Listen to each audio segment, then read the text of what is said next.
You know, the other day I was in a supermarket parking lot and I was watching a gran trying to engage a tiny baby, and the oogling that went to and fro and the delight that the gran took as the child began to respond.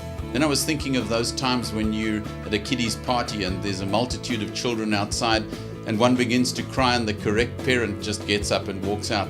How they know the child's voice made me think of families and the need to begin to communicate. And then it struck me that we as Church of the Nations family have such a thing coming up on the 2nd of May, which is our annual prayer day.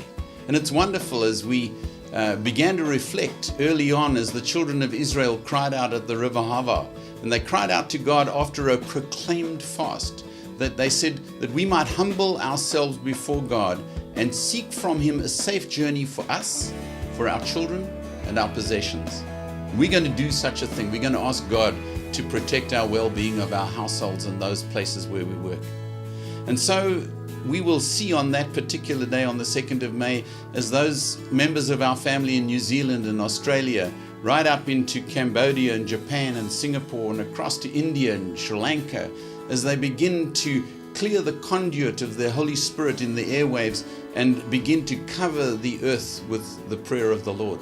It'll move right through Europe to the United Kingdom, and then down to Cape Town and up to Nairobi on the great continent of Africa. And then we'll stretch across through the Pacific, Jamaica, and others will join in to awaken the United States, right from Florida up to upstate New York.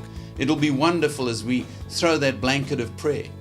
And the amazing thing is, when we look at the end of that story of the children of Israel, we see that it says, "So we fasted and sought our God concerning this matter, and He listened to our entreaty."